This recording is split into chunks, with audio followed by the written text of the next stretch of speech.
like the name of the argument is nature versus nurture, Mm-hmm.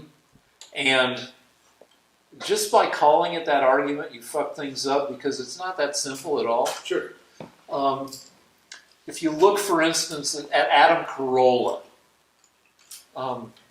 Carolla is some kind of genius. If you listen to him talk, he talks in perfectly formed, highly entertaining paragraphs that just spontaneously come out of his mouth. When I first met him, he'd say this stuff, and I'm like, he must have all these talking points memorized, and he can just spit out rhetoric, flawless rhetoric,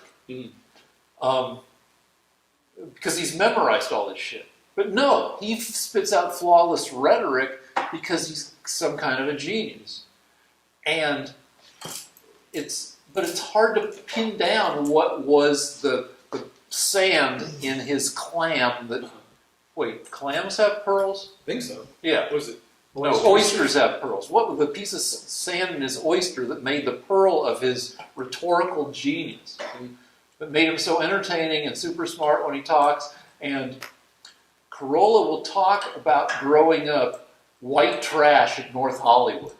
Depressed parents, living in a shitty A-frame, going to a shitty school in the 70s, which was one of the shittiest eras to go to public school. There's a picture of him on the playground, which is just dirt, and his wretched classmates. And somehow, in that wretchedness, fucking Carolla was born. The boy was father to the man somehow. But sorting out what's genetic and what was him getting so irritated by his circumstance, it's hard to pin down. Sure. Well, that's good that you brought up Adam Carolla, because the question I want to ask you was, I think Lance had a pretty definitive answer, like, talent isn't magic, like art isn't magic. But a lot of people think humor is, like comedy is. Do you think, like, being funny is something you could learn? Yeah, I went to joke school with Carolla. Okay. So He was hired as a writer on Kimmel, and for a year or so, I typed his jokes. Oh. And I also typed other people's jokes at the same time I was writing jokes myself. I'm a decent typist, and so I like to be of help. I can attest to that. And so I learned fucking joking from Carolla and other. I mean, I was okay before, but I got much better. Ah, okay. So you can even learn to have a sense of humor then. Yeah. And part of having a sense of humor is being taught not to not have a sense of humor. Huh, okay. Like if you look at the main, like the bad guys on sitcoms, especially classic sitcoms like MASH, like Frank Burns, what their biggest failing is they don't have a sense of humor. Right. They take everything seriously. So if you get your balls busted enough for being a tight-ass motherfucker who can't see the funny in shit, I think you could probably ball bust people into having at least a rudimentary sense of humor. Instead of getting pissed when people fuck with you, laugh along with them. Cousin Sal at Kimmel would wrestle people. Or actually, no. He would go through and he would turn off your computer, and you might lose a few jokes. And then I would try to attack Sal. But Sal wrestled in high school, and I think in college.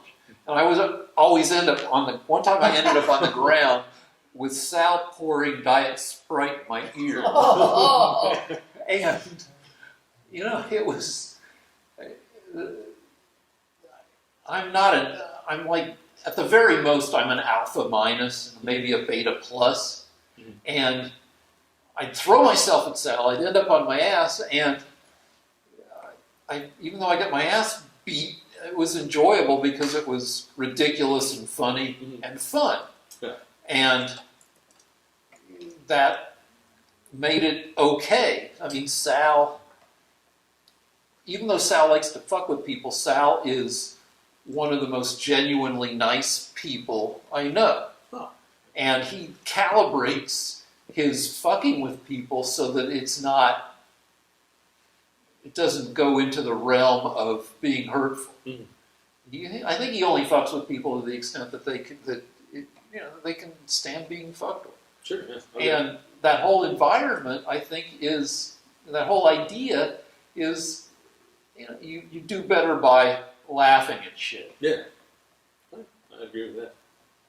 I would just like to say off camera here that I don't think you can learn to be more intelligent, particularly. I don't think you're going to go, like the argument of Adam Carolla being bright. He didn't learn to be bright because of his environment. I think he was born with a good brain. But I do think you can learn to achieve things in the field of painting. Yeah, well, but you can name some artists who were born more gifted than other people. Like, who's your guy? Yeah, no, I mean, look, there are differences in IQ among artists. I'm just saying that if you were born without any skill in drawing, you could develop that skill. And if you were born without having a particular message, you could develop what message you thought was important. Yeah, but there's some people with a higher visual IQ than other people. Like, you can name a couple artists who have just always had more skill. No. Not even Michelangelo. Not even, who's your guy? Who's your best artist ever? Jose de Rivera.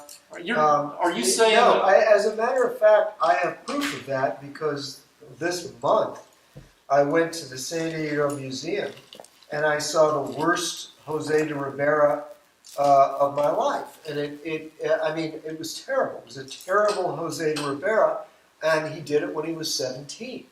So clearly he learned. So in terms of, if it comes to creating an oil painting, not only can you learn the skill, but you can learn to be more imaginative, because if you look at early Rembrandts, they're very ordinary. They look like early everybody else's work. But he started to push himself to try to be more creative. And his work changed, and he ended up being innovative. So I'm saying, for example, I'll give you a very simple example. Supposing you were satisfied with the way things looked. Supposing you said, you know what, I don't think painting needs to progress at all. I just want to do painting as good as all the other people in my era. Well, you won't be creative. But what if you say to yourself every morning, I'm going to come up with something that nobody has ever seen? Don't you think that the person that says the second thing is going to end up being more creative? Yeah, but you could also argue, is that push, that drive to be more creative, is that genetic? You could argue that obsessive... Well, let me put it to you this way. If you believe, the person I was arguing with was trying to say that some people are born genetically more talented. And if you were to accept that, if you were to say, you know what, it's genes, well then you'll automatically tell yourself there's no point in trying to be more creative because I don't have the genes for it. So what I'm saying is that just knowing that it isn't genes is enough to make you try. Whereas if you insist that it is genes, okay, well then it's a self-fulfilling prophecy. Now, my question to you is, has there ever been a study done that proves that people are born more talented in art? And my answer is, in a way it doesn't matter, because anything can be learned. You can learn to draw better. You can learn to be more imaginative. You can learn skills in painting technique. The painting technique that I've been using all night, I didn't learn it till I was in my 30s. And if you look at my work before then, it's just not as good. I remember the day that I changed brushes, changed oils, changed technique.